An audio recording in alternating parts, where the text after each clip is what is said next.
Hello, I'm Steve Weber, the host of Book Cheapskate. We're running through the top 10 free Kindle books featured today on bookcheapskate.com. Happy Thursday, everyone. It's October 30th, 2025. With me, as always, is my co-host and bookworm sidekick, Cassandra. Good morning, Cass. Good morning. Ready to dive in? Absolutely. So we've got 10 free Kindle books today, a real mixed romance, mystery, fantasy, even some classics. If you see something you like, definitely grab it fast. These free deals can disappear quickly, that's for sure. Okay, let's kick things off with book one. It's called The Billionaire's Christmas List. Sounds festive. It is. It's a holiday romance by Sophie Brooks. And the hook is, well, pretty eye-catching. I'll say, what kind of guy gives real diamond earrings to a woman he's literally never met? Apparently this kind of guy, Mason Ross, he's described as Chicago's most sought-after business consultant, a passing billionaire, naturally. Yeah, naturally.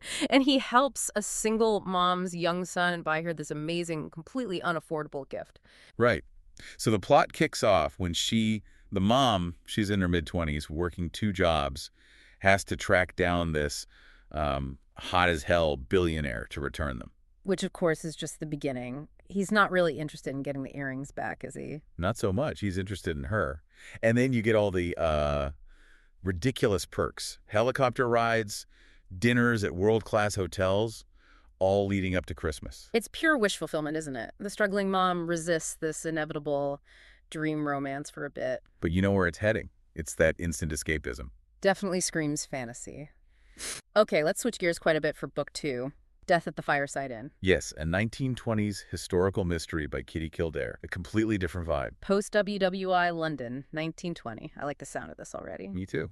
The main character is Veronica Vale. She's an obituary writer. An obituary writer. That's a great setup for an amateur sleuth. Isn't it? She gets pulled into investigating a killing at the Winter Garden Theater because she actually knew the victim. So it's personal? And she's not alone.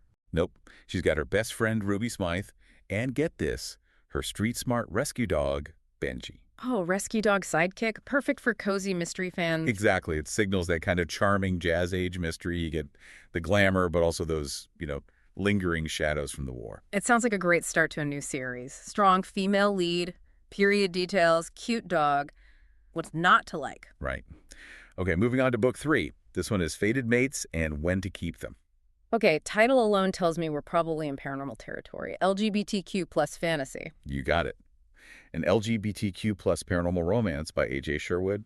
This one uses the grumpy sunshine dynamic. Ah, classic trope. Who's who? Noel is the sunshine, an adorable PA, desperate for cash, and Fernando is the grumping of vampire mafia boss. A vampire mafia boss. Okay, that's a combination. It is. And the humor seems key here.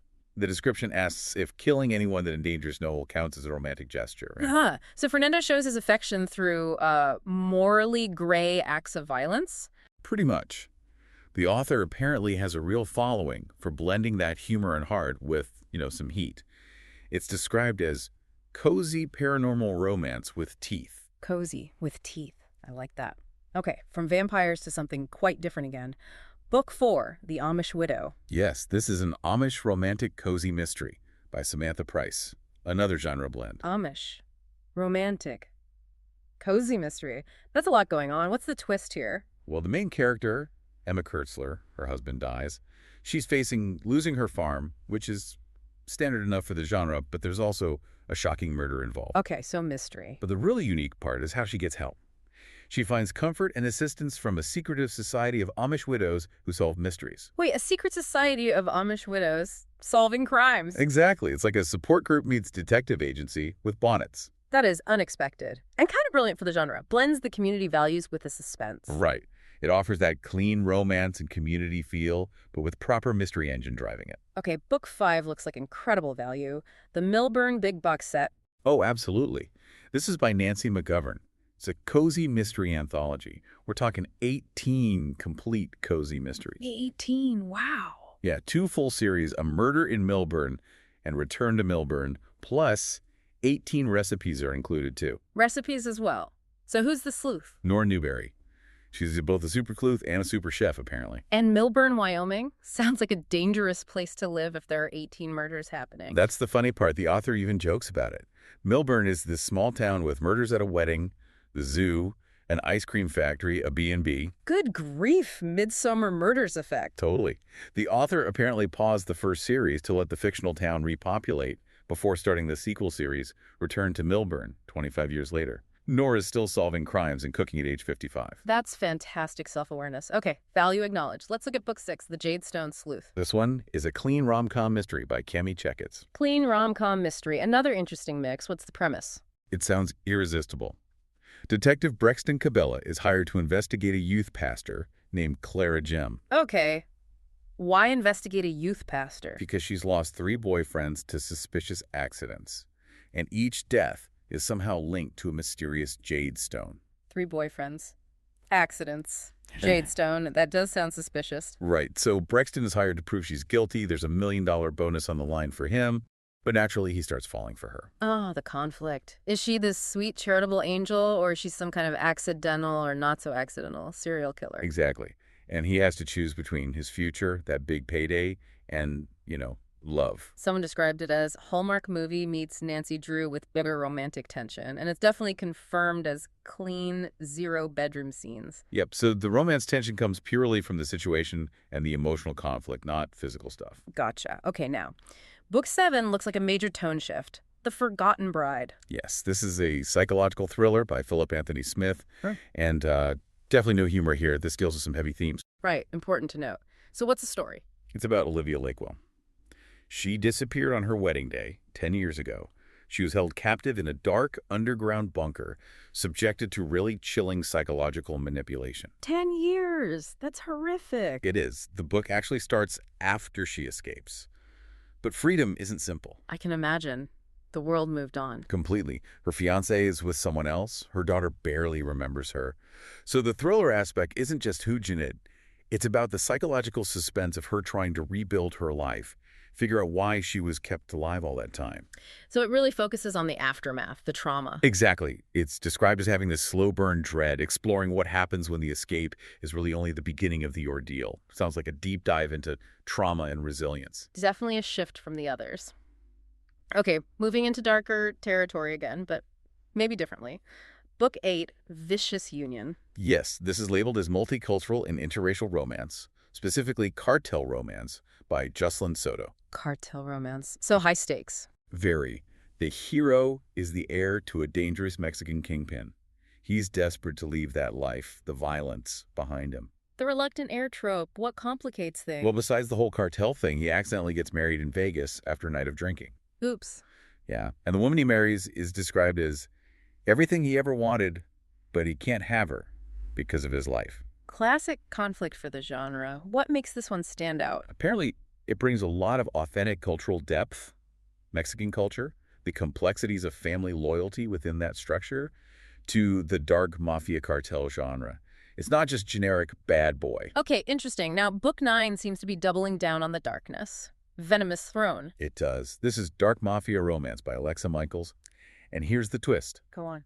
The heroine is the boss. She's the queenpin Lava Dovenera, the Black Widow ruling the Chicago underworld. Oh, nice. A female kingpin. That's a refreshing change in mafia romance. Totally. The series puts women in power, but her dynamic involves a stalker, who is also kind of her savior. A stalker savior. Explain that. He's described as this silent phantom who stalks her, worships her, provides this dark obsession, but also service, protection, maybe. She lets him into her bed. Okay, that is intense. So he's the one thing she maybe can't control. That seems to be the tension. Yeah. It's definitely playing with possessive, dangerous tropes, unapologetically toxic, but in that fictional fantasy way, for fans of female power and maybe that dark stalker-to-lover dynamic. Definitely sounds like it knows its audience. All right, we've gone through 9 very contemporary, genre-focused books. What's book 10? Book 10 is The Epic Poems by William Shakespeare. Shakespeare. Wow, okay. That's quite the palate cleanser after dark mafia romance. Isn't it? But it makes sense in a way. This collection has his major narrative poems, Venus and Adonis, which is actually his first published work and a huge bestseller in its day. I didn't know that was his first big hit. Yeah, and The Rape of Lucrece, plus, of course, the sonnets. So why include this? What's the significance here, alongside all these modern genres? Well, think about it. This is Shakespeare the poet, not the playwright. It's pure linguistic genius, his mastery of language, exploring universal themes, love, honor, time, truth, beauty, mortality. The big ones. Exactly. The very themes that arguably all the other 9 books are still grappling with, just in different packages. Billionaire romance, historical mystery, vampire mafia. It's kind of the source code. That's a great way to put it, foundational storytelling. Okay. And getting it free is incredible value, obviously. Absolutely. For study, for pleasure, it's an invaluable collection. It really shows the sheer range available to readers right now, doesn't it? From the brand new to the absolute classics. It really does. A fascinating snapshot. Well, thanks for joining us today. And remember, if you want to download any of the books we've mentioned today, visit us at bookcheapskate.com and you'll have all the links right there. But do it now before these deals expire. Who knows? They might even expire later today. And don't miss tomorrow's show. Very morning. It's all brand new. Cass, we'll do it again then. Sounds great. See you tomorrow.